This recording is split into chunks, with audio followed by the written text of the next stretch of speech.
제1장 들어갑니다. 첫 번째 메인 제목이 자료 해석과 수평적 사고입니다. 자, 공부할 내용은 나도 계산하지 않고 눈으로 풀 수 있다 이렇게 정했는데, 여러분들이 바라는 바죠. 계산하지 않고 눈으로 풀 수 있으면 얼마나 좋겠습니까? 이렇게 하기 위해서는 기본 틀을 익혀야 합니다. 기본 틀을 익히지 않으면 계산해서 문제 풀어야 합니다. 우측에 에피소드가 있습니다. 특강 대구에서 진행하는데 한 학생이 쉬는 시간에 나이가 오더니 스터디 관련 얘기를 하기 시작했습니다. 스터디원 가운데 하나가 눈으로 문제를 풀더랍니다. 자료 해석 문제까지 연필을 이용하지 않고, 자, 연필을 이용하지 않는다는 얘기는 계산하지 않는다 얘기겠죠. 자료 해석도 연필을 이용하지 않고 풀고 거기에 정답률까지 높아서 모두 부러워했다. 그래서 내가 물었습니다. 그 친구 어떻게 됐니? 벌써 원하는 공기업 근로복지공단에 들어갔답니다. 내가 말했습니다. 이렇게 문제 푸는 방식을 알려주기 위해서 대구까지 와서 이렇게 수업하고 있지 않니, 자식아? 지금부터 너도 그렇게 한번 해보자 하면서 수평적 사고를 다시 꺼냈습니다.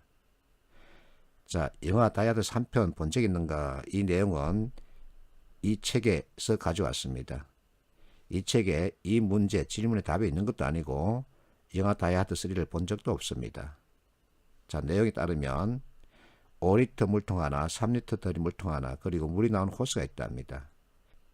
이런 상황에서 5리터 들이 물통에 4리터를 정확하게 채우고 싶어 합니다. 자, 여기 문장을 다시 가져왔습니다. How to solve this problem by what? 이 문제를 무엇으로 어떻게 풀지? 이 순서야 합니다. what이 먼저 나와야 합니다. 그리고 그 what을 적용하는 게 how입니다. 학생들에게 이 그림을 그려놓고 한번 풀어보자 했습니다. 2015년 카톡으로 공부를 했습니다. 보이스콜 기능을 사용한 것이 아니라 타이핑 그대로 했습니다. 어떤 학생이 정확하게 1분 만에 이 답을 타이핑해서 올렸습니다. 적성형 시험 많이 공부한 학생은 이 문제 1분 만에 답을 찾습니다. 근데 그 답은 내가 원하는 답이 아니었습니다. 즉, 수평적 사고에 의한 답이 아니었습니다. 계산형 풀이였던 거지요. 자, 기존 방식대로 풀이를 해보겠습니다. 플러스 마이너스 방식을 이용하면 됩니다. 5리터들이 물통에 물을 가득 받습니다. 텅 빈 3리터들이 물통에 물을 넘깁니다. 가득 찰 때까지 넘깁니다. 그러면 5리터들이 물통에는 2리터가 남습니다. 자, 3리터들이 물통을 비웁니다. 그러면 텅 비었죠.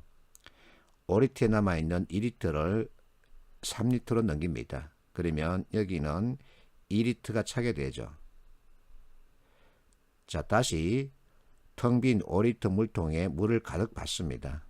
그리고 3리터짜리 물통에 물이 가득 찰 때까지 넘깁니다. 그러면 여기 남아있는 공간 1리터를 채우게 되고 여기는 1리터가 빠져나가게 되겠죠. 그래서 4리터를 정확하게 채울 수 있습니다.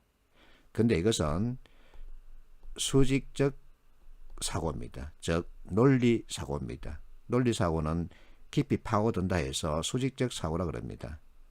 내가 원하는 것은 수직적 사고가 아니라 수평적 사고입니다. 지금까지 해왔던 이 방식이 아니라 다른 방식을 찾아라 이겁니다. 그래서 How to solve this problem by what입니다. 무엇을 what으로 쓸 수 있을까요? 가장 대표적인 게 시계입니다. 왜? 5리터들이 물통에 물을 채우는데 필요한 시간을 재는 겁니다. 예를 들어서 5초라고 가정합시다. 3리터들이 물통에 물을 채우는데 드는 시간 역시 3초라고 가정해 봅시다. 그러면 관측 대상자 수가 2개이기 때문에 2로 나누면 되겠죠. 평균 개념입니다. 그래서 4초 동안 오리터들이 물통에 물을 채우면 됩니다. 여기 물이 나오는 호스가 있으니까 이 호스 가지고 4초 동안 물을 받는 거죠. 그래서 시계라는 게 바로 솔루션 역할을 하는 겁니다. 이렇게 설명했더니 한 학생이 손을 번쩍 들면서 쌤 뭐 저울도 되겠네요. 됩니다. 정확하게 잘 봤습니다. 왜냐하면 우리는 물 1리터는 1kg으로 약속을 했기 때문이죠. 저울을 구해다가 저울 위에 오리터들이 물통을 올려놓고 저울 눈금이 4kg를 가리킬 때까지 받으면 됩니다. 아주 훌륭한 해법입니다. 근데 이제 시계와 저울 가운데 어느 것이 더 적합한지를 비교, 판단해야 합니다. 문제일 시간에 스마트를 공부했습니다. Specific, Measurable, Achievable, Relevant, Timely. 자, 이 스마트 법칙을 이 솔루션과 연결해 보는 겁니다. 저울 어디 가서 구할 수 있을까요? 시계는 여러분들이 몸에 차고 있거나 지니고 있습니다. 시계를 안 차고 있을 경우에는 휴대폰을 되게 시계로 사용하죠. 그래서 저울은 현실성이 없습니다. relevant 맞지 않습니다. realistic 역시 맞지 않습니다. 그래서 저울은 버려야 합니다. 만약에 시계가 없다. 그리고 시계로 대체할 만한 휴대폰 이와 같은 것이 없다. 그러면 방법은 무엇일까요? 여러분들 기억에서 찾을 수 있습니다. 어릴 때 숨바꼭질을 할 때 무화꽃이 피었습니다 라는 이 한 단위가 1초에 가깝습니다. 그래서 내가 임의로 하나의 단위를 만드는 겁니다. 그러면 무화꽃이 피었습니다를 4번 반복할 때까지 물을 받으면 되겠죠. 이게 바로 수평적 사고에 의한 문제풀이법입니다. 이것을 이해하고 이것을 활용할 수 있으면 계산이라는 것이 필요 없습니다. 이 문제는 왕초보에서도 다뤘었죠. 발문에서 총 운송비를 최소로 할 수 있는 입지 지점을 고르랍니다. 자, 표에서 비용 관련 데이터를 찾습니다. 항목은 3개입니다.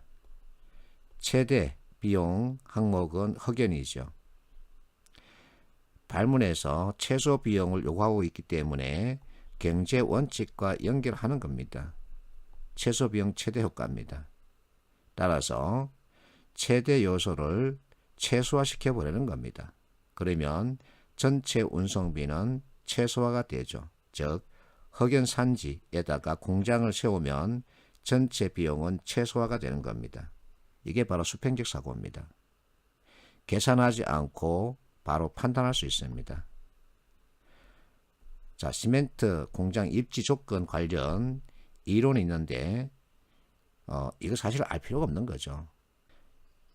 강원도와 경상북도 산골에 시멘트 공장이 있는 것을 보고 한번 생각해 보면 되죠. 자, 왕초보에서 내가 NCS란 현장을 읽어내는 안목을 뜻한다 하고 설명했습니다. 이 문제를 푸는 두 학생이 있다 가정할게요. A와 B가 있습니다. 여러분은 누구 답을 선택하겠습니까? 이게 바로 현장을 읽어내는 안목을 뜻합니다.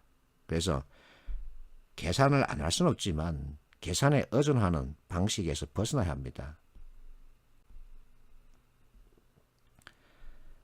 자, 자료에서 문제 출제 경향과 난도인데 전체 10문제가 있다고 가정하겠습니다. 누구나 풀 수 있는 문제는 3개, 누구도 풀 수 없는 문제는 7개 정도 나온다라고 볼 수 있습니다. 자, 그러면 지금부터 공부할 내용은, 즉 문제 답을 찾는 연습은 누구나 풀 수 있는 A, 누구도 풀 수 없는 B 가운데 어느 것이 하겠습니까? A는 공부할 필요가 없죠. 어느 누구든 다 풀 수 있는데 그래서 B를 집중적으로 공부하는 겁니다. 대신에 나에게 필요한 점수, 즉 안정권에 드는 점수를 목표로 세우고 공부를 하는 게 좋습니다. 현실적인 목표에 대한 얘기입니다.